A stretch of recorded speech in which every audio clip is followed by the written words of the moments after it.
Bismillahirrahmanirrahim. Assalamualaikum warahmatullahi wabarakatuh.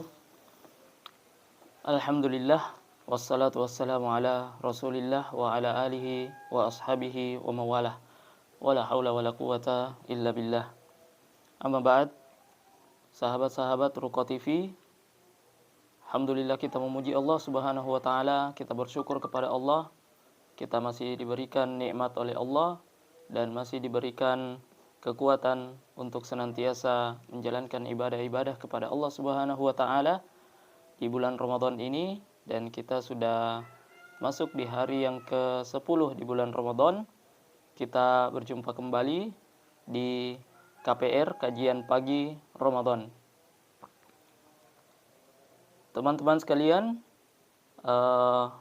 pada pagi hari ini insyaallah kita akan membahas tentang hadis-hadis lemah dan palsu yang berkaitan dengan bulan Ramadan. Sahabat-sahabat sekalian, di antara sumber hukum di dalam agama kita, agama Islam, adalah sunnah atau hadis-hadis Nabi Shallallahu Alaihi Wasallam, di mana ini merupakan juga adalah sumber hukum setelah Al-Quran, ya, di mana Allah Subhanahu wa taala mengutus Rasulullah Sallallahu Alaihi Wasallam untuk menyampaikan syariat-syariat Allah Subhanahu wa taala. Ada syariat-syariat yang termuat di dalam Al-Quran, ya, secara umum semua syariat Allah dimuat di dalam Al-Quran. Namun penerapan dari syariat-syariat itu, penerapan dari Al-Quran itu diterjemahkan oleh perkataan dan perbuatan Rasulullah Sallallahu Alaihi Wasallam, sehingga hadis adalah merupakan salah satu sumber hukum di dalam Islam untuk mengambil hukum-hukum dan mengambil syariat-syariat yang telah digariskan oleh Allah Subhanahu wa taala. Namun dalam penyampaian hadis ini, di sana ada beberapa hal yang perlu kita ketahui, ya, bahwasanya hadis ini itu diceritakan secara turun temurun, ya, dari zaman para sahabat sampai ke zaman kita, ya, sampai ke zaman para ulama-ulama ahli hadis dan sampai zaman saat ini. Dan di sana ada yang namanya sanad, ya. Sanad inilah yang sangat berperan penting, ya, dalam menentukan sahih atau tidaknya sebuah hadis, ya. Sebuah perkataan atau perbuatan yang disandarkan kepada perkataan atau perbuatan Rasulullah Shallallahu Alaihi Wasallam itu, ya, akan ditentukan benar atau tidaknya, sahih atau tidaknya, dari melihat sanad-sanad dari orang-orang yang meriwayatkan hadis tersebut. Makanya perkara sanad di dalam agama kita ini adalah perkara yang sangat penting, ya, perkara yang sangat penting. Bahkan Ibnu Mubarak rahimahullahu taala pernah mengatakan, al-isnadu minad din, walaulal isnadu laqala man syaa ma syaa. Ya, sanad itu bagian dari agama. Kalaulah seandainya bukan karena sanad, maka siapa saja bisa berkata apa saja. Ya, maksudnya tidak ada lagi keotentikan syariat Islam kalau bukan karena adanya sanad.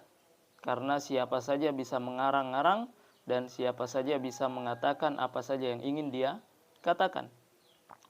Makanya di dalam ilmu hadis muncullah hadis-hadis yang kemudian dinilai lemah oleh sebagian atau bahkan seluruh ahli hadis, para ulama-ulama yang meneliti hadis, ya. Karena di antaranya yang bermasalah adalah di dalam sanadnya.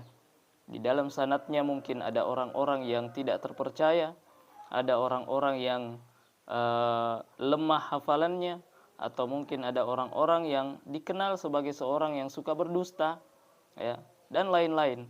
Sehingga derajat hadis yang diriwayatkan dari orang tersebut bisa menjadi lemah, bahkan bisa menjadi palsu, ya. Dan di antara ilmu periwayatan itu dikomentari oleh para ulama, ada di antara orang-orang yang meriwayatkan hadis kemudian dikomentari dengan komentar yang tegas bahwa si fulan itu suka memalsukan hadis dan lain-lain, ya, sehingga hadis itu ada yang lemah dan bahkan ada yang palsu, disandarkan kepada Nabi Shallallahu Alaihi Wasallam, namun juga ternyata tidak, ya, dan bahkan bertentangan dengan hadis-hadis sahih yang lainnya. Ini tentunya permasalahan yang sangat penting, ya, tentang masalah kehati-hatian kita dalam menerima suatu riwayat hadis. Dan begitu juga para ulama, ya, para ahli hadis begitu berhati-hati, ya. Misalnya seperti Imam Bukhari, Imam Muslim, dan para imam-imam ahli hadis yang meriwayatkan hadis yang lainnya, mereka begitu berhati-hati dalam meriwayatkan hadis. Karena ancaman bagi orang-orang yang memalsukan hadis itu sangatlah berat. Nabi Shallallahu Alaihi Wasallam mengatakan, man kadzaba alayya muta'ammidan falyatabawwa maq'adahu finnar. Barang siapa yang berdusta atas namaku, maka hendaklah dia mempersiapkan tempat duduknya di neraka. Nah, kita akan bahas hadis-hadis lemah dan hadis-hadis palsu yang banyak beredar berkaitan dengan bulan Ramadan, ya, agar kita bisa tahu bahwa hadis ini ternyata lemah dan tidak bisa untuk diamalkan, dan kita mesti berhati-hati dalam menyebutkan perkara hadis-hadis yang dhaif ini, karena jangan sampai kita masuk dalam kategori hadis tadi, ya, orang-orang yang berdusta atas Nabi Shallallahu Alaihi Wasallam. Ya. Maka ada beberapa hadis, ya, yang beredar, ya, sering disampaikan oleh dai-dai ketika bulan Ramadan, penceramah-penceramah, namun ternyata dikomentari oleh para ulama ahli hadis bahwa hadis itu dhaif, bahkan ada yang palsu. Hadis yang pertama yang kita bahas adalah hadis yang diriwayatkan oleh Abu Nuaim dalam Tibbun Nabawi, dan juga dikatakan oleh Al-Hafidz Al-Iraqi dalam Takhrijul Ihya, dan oleh At-Tabrani dalam Al-Awsat, dan Ibnu Adi dalam Al-Kamil fid Du'afa. Ya, hadis yang mungkin juga sudah populer dan kita kenal, ya. Hadis yang berbunyi sumu tasihu, berpuasalah agar kalian sehat, ya. Ini disandarkan pada perbuatan Nabi Shallallahu Alaihi Wasallam atau perkataan Nabi Shallallahu Alaihi Wasallam.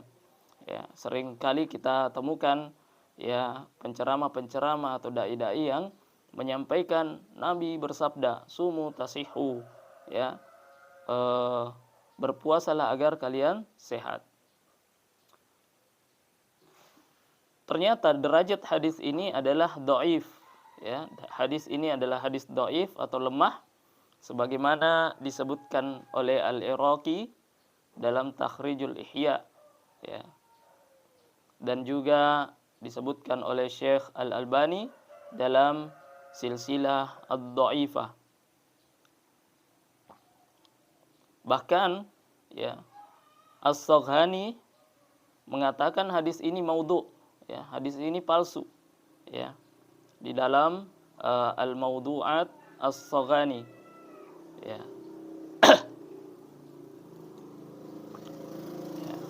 Meskipun memang kenapa hadis ini banyak disampaikan, ya, banyak disampaikan oleh penceramah-penceramah dan lain-lain, bahwa hadis ini memang memiliki bukti-bukti dari penelitian ilmiah dari para ahli medis, di mana memang dikatakan bahwa puasa itu bisa menyehatkan tubuh.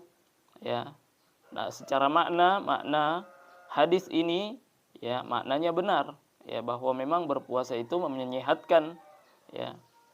Namun kita tidak boleh menganggap sebagai sabda Nabi Shallallahu alaihi wasallam, karena hadis ini ya didhaifkan oleh para ulama.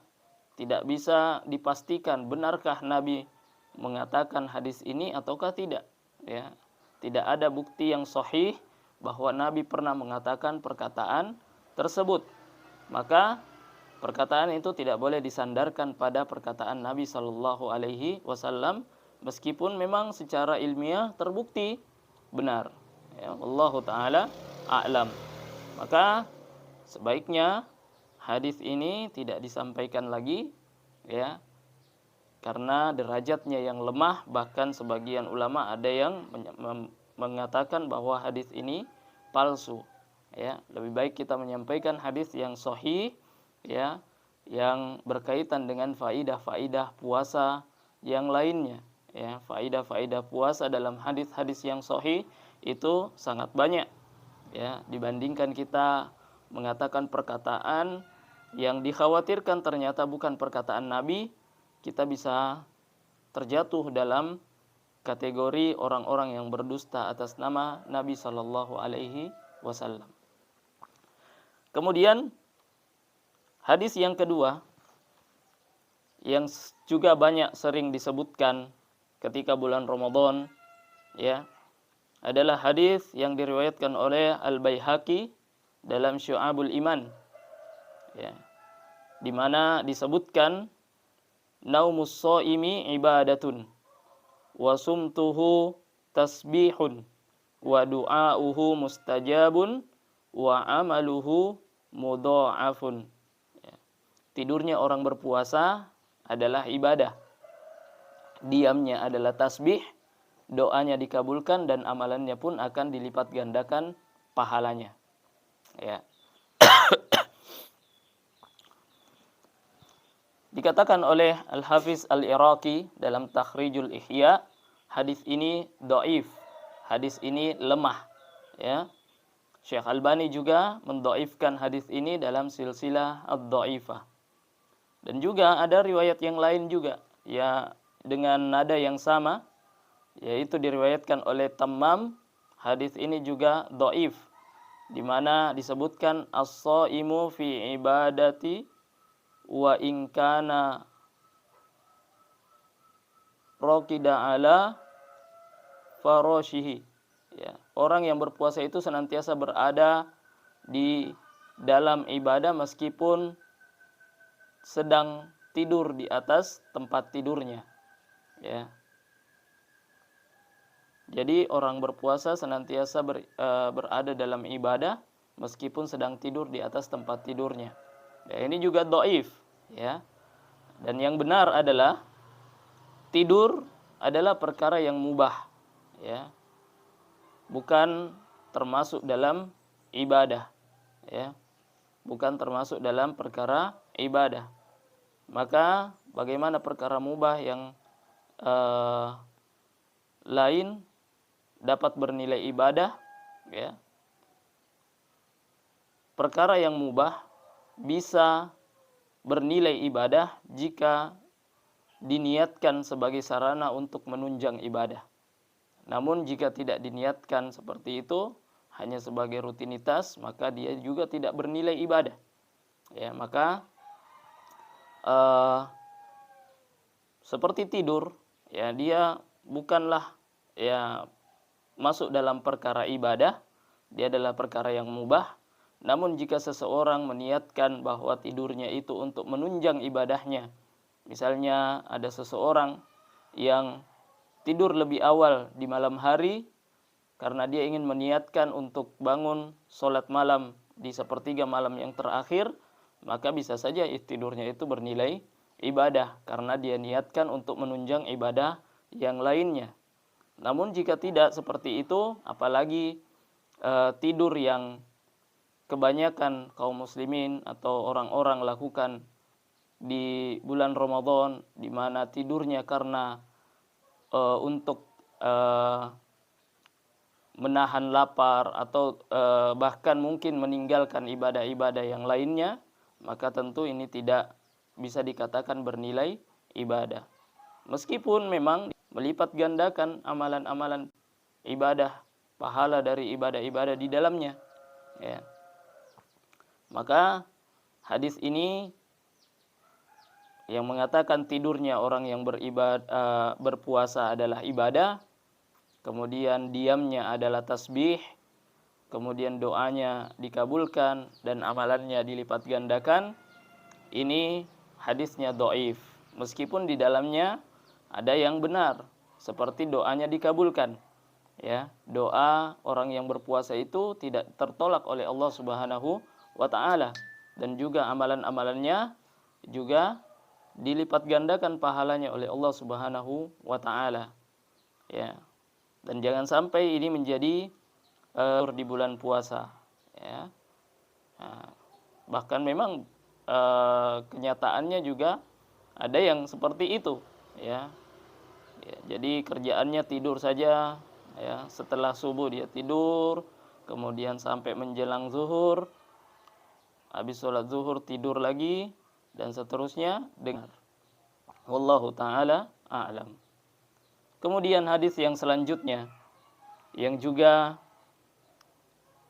banyak beredar dan bahkan sangat populer di bulan Ramadan adalah berkaitan dengan doa berbaitkan oleh Abu Dawud dalam sunannya dan juga Az-Zahabi dalam Al-Muhadzab dan juga Ibnu Katsir dalam Irsyad, di mana disebutkan di sana bahwasanya kana Rasulullah sallallahu alaihi wasallam idza aftara qala Allahumma laka sumtu wa innaka antas samiul alim.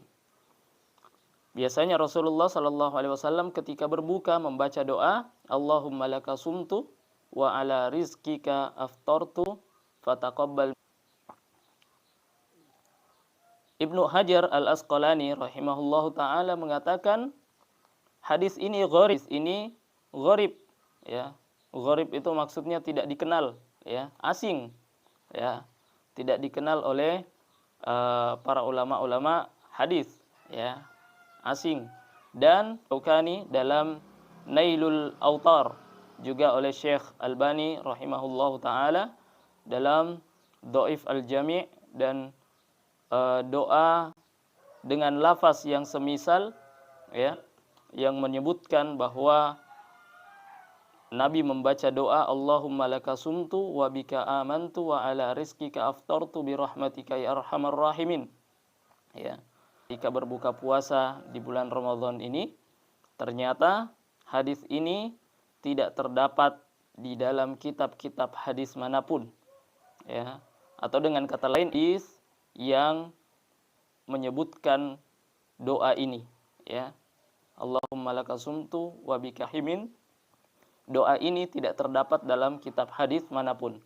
Ya, maka ini adalah palsu. Adapun yang benar yang dicontohkan oleh Nabi Shallallahu alaihi wasallam dalam sebuah hadis yang sahih, ya. Sallallahu alaihi wasallam idza aftara qala dhahaba adh-dhama'u wa batallatil uruqu wa thabatal ajru insyaallah. Ya. Nabi ketika wa batallatil uruqu wa thabatal ajru insyaallah. Ya. Inilah doa yang sahih diriwayatkan oleh Imam Abu Dawud dan Darimi, juga dihasankan oleh Syekh Albani dalam Sahih Sunan Abu Dawud, ya. Ya. Yang palsu yang beredar di bulan Ramadan tentang doa berbuka puasa, ya. Ada doa aftartu. Ini tidak terdapat di dalam kitab hadis manapun. Yang sahih adalah doa dhahabadh dhama'u wa batallatil uruqu wa thabatal ajru insya. Ya. Lemah yang banyak beredar di dalam bulan Ramadan, ya. Meskipun masih banyak lagi hadis-hadis kan pada kesempatan ini, yang terakhir adalah sebuah hadis yang panjang, ya, di mana disebutkan bahwasanya bulan yang agung telah mendatangi kalian. Di dalamnya terdapat satu malam yang lebih baik daripada 1000 bulan. Allah jadikan puasa pada siang harinya sebagai sebuah kewajiban. Barang siapa bulan itu mendekatkan diri kepada Allah dengan satu kebaikan, maka ia mengerjakan suatu ibadah wajib di bulan yang lain. Ya. 70 kebaikan di bulan yang lainnya. Ramadan adalah bulan kesabaran, sedangkan kesabaran itu balasannya adalah surga. Ya, barang siapa pada bulan Ramadan memberikan hidangan berbuka kepada yang berpuasa, dosa-dosanya akan diampuni, diselamatkan dari api neraka dan memperoleh pahala seperti orang yang berpuasa itu, sedikit pun. Kemudian para sahabat berkata, "Wahai Rasulullah, tidak semua dari kita memiliki makanan untuk diberikan kepada orang yang berpuasa tersebut, kepada orang yang memberikan hidangan berbuka berupa sebutir kurma atau satu teguk air dan sedikit susu." Ya. Jadi hadis ini diriwayatkan oleh Ibnu Amaliyah dan Ibnu Adi dalam Al-Kamid fid Du'afa, Targhib wa Tarhib, dan juga didhaifkan oleh Syekh Ali Hasan Al-Halabi sila ad-dhaifah bahwa hadis ini mungkar, ya. Ya, jadi hadis panjang tadi yang di dalamnya, meskipun di dalamnya banyak hal-hal yang bersesuaian dengan hadis yang sahih. Orang yang berpuasa maka dia dapat pahala seperti orang yang berpuasa. Ya, ini juga sama dengan apa yang disampaikan dalam hadis yang sahih tersendiri, dinilai dhaif bahkan mungkar oleh sebagian ulama hadis. Ya. Dan di sana juga disebutkan bahwasanya Ramadan itu dan akhirnya adalah pembebasan api neraka. Dan ini sering disampaikan ya oleh dai-dai kadang tentang keutamaan 10 yang kedua adalah maghfirah dan 10 terakhir adalah pembebasan dari, terdapat ampunan dari Allah dan seluruhnya terdapat kesempatan untuk terbebas. Mengatakan man shoma ramadhana imanan wa ihtisaban ghufira lahu ma taqaddama min dzambi. Barang siapa berpuasa di bulan Ramadan lalu, ya, tentu ini adalah rahmat, ini adalah maghfirah, dan ini adalah pembebasan dari api neraka. Ya. Dan itu berlaku ke pertengahan dan akhirnya saja. Ya. Dan dan juga seolah-olah membatasi ampunan Allah hanya ada di pertengahan Ramadan saja. Padahal ya dalam satu riwayat Rasulullah bersabda, "Idza kana awwalu lailatin min syahri ramadhana suffi wa maradatul jinnah wa ghullaqatil wa ghullaq falam yughlaq minha babun." Ya. Pada awal bulan Ramadan, ya, malam awal bulan Ramadan, maka syaitan, ya, dan maradatul jin, ya, akan dibelenggu. Wa ghulq, pintu-pintu neraka, falam yuftah minha babun, dan tidak dibuka satu pintu pun. Dan juga dibuka pintu-pintu surga dan tidak tertutup satu pintu pun. Ya. Maka ini menunjukkan bahwasanya ampunan Allah Subhanahu wa taala itu tidak terbatas pada pertengahan bulan Ramadan saja. Adapun ya mengenai apa yang sunnah kebaikan di bulan Ramadan, dilipat gandakan pahalanya sampai menyamai pahala amalan wajib, ya. Keyakinan ini tidaklah benar berdasarkan hadis yang lemah ini, meskipun ya memang benar bahwa kebaikan-kebaikan yang dilakukan di bulan Ramadan itu dilipat gandakan pahalanya oleh Allah. Dalam hadis ini, karena hadisnya dhaif, tidak bisa dijadikan landasan dan tidak bisa dikatakan bahwasanya amal sunnah dengan 70 kali lipat. Wallahu taala a'lam. Itu beberapa hadis yang lemah dan di dalam bulan Ramadan yang sering disampaikan ya oleh para dai yang mungkin mereka juga belum tahu tentang penjelasan. Mudah-mudahan ini bisa memberi penjelasan dan bisa menjadi pengetahuan bagi beberapa ahli hadis, dan kita tidak boleh menyandarkan perkataan-perkataan hadis tersebut secara sahih bersambung sampai kepada Nabi Shallallahu Alaihi Wasallam. Dan hendaknya kita sebagai kaum muslimin ya mewarisi kehati-hatian para ulama-ulama sebelumnya, Imam Bukhari, Imam Muslim, dalam menyeleksi hadis-hadis. Memang benar-benar meneliti setiap sanad dari hadis-hadis yang mereka bawakan sehingga didapati dhaif dan maudhu, ya. Dan itulah pentingnya kenapa kita harus senantiasa, di antara bagian dari ilmu agama ini adalah ilmu hadis yang beredar namun ternyata hadis tersebut dinilai lemah bahkan palsu oleh sebagian ulama kita. Wallahu taala, kita coba waktu yang akan datang masih di KPR Kajian Pagi Ramadan di channel Wabarakatuh.